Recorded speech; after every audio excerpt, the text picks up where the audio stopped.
during the liberalization process.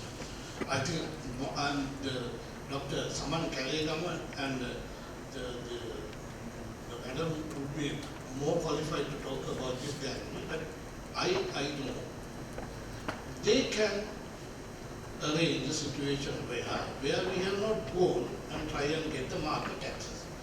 I think the particular FTAs or whatever you call it, EDCA or whatever, the two negotiations that are taking place,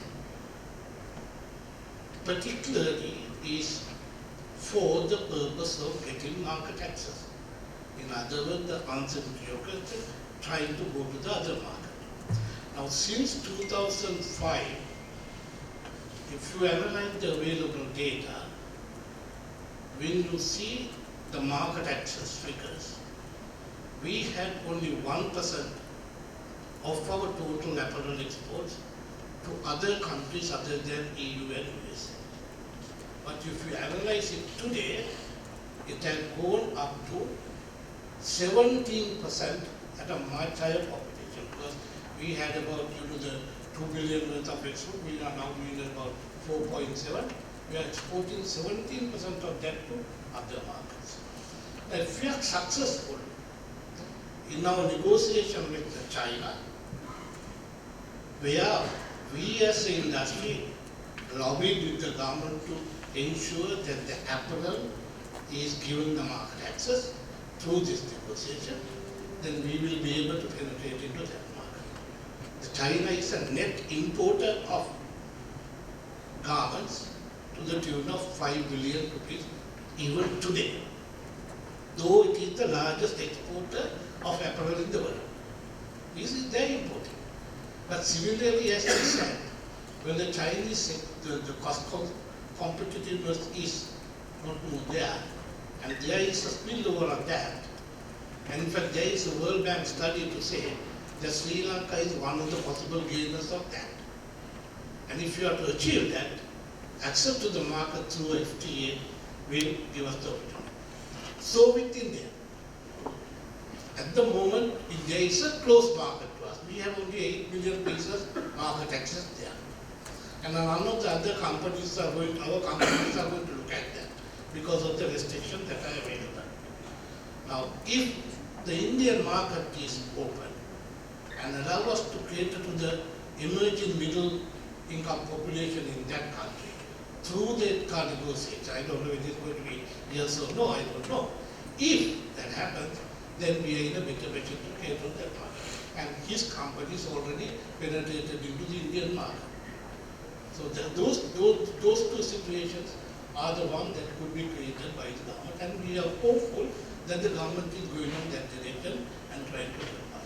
So it's both the industry and the government will have to work in harmony in order to achieve this thing. But at the same time, there is the question of relative importance. At the moment, we talk about we are the 43% of the total manufactured exports of Sri Lanka. But can Sri Lanka as a country continue to go on that basis, having only garments? Well, that's a matter being debated at very high policy level. And there may be a situation when it becomes a high middle income country that will not be sufficient. Therefore, there may be other industries that could come up and the GSP plus give the boost to them.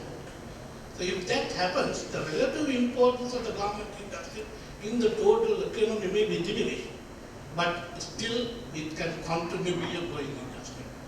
So therefore, the total economic agenda, where the textile and apparel sector is going to be, is the one that will be decided on the level of growth that we are going to achieve.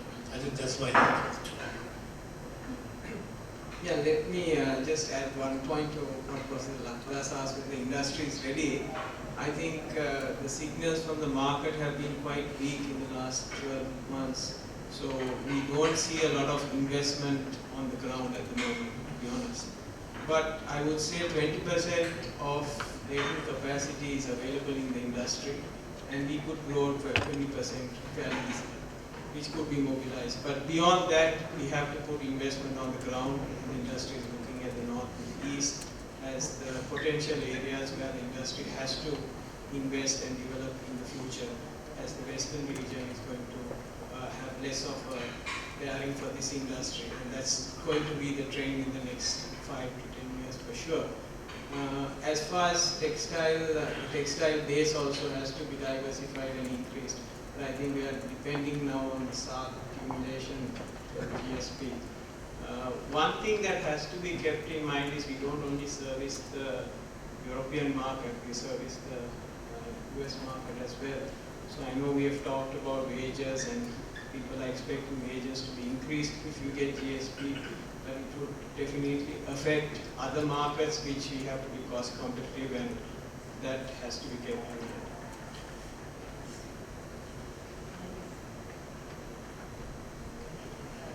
The matter of the ingredient pieces quota for India.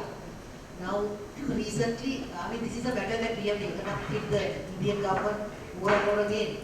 And say in September, we have got a formal reply, which has been articulated even earlier in discussion. What they say is that they have given chapter and verse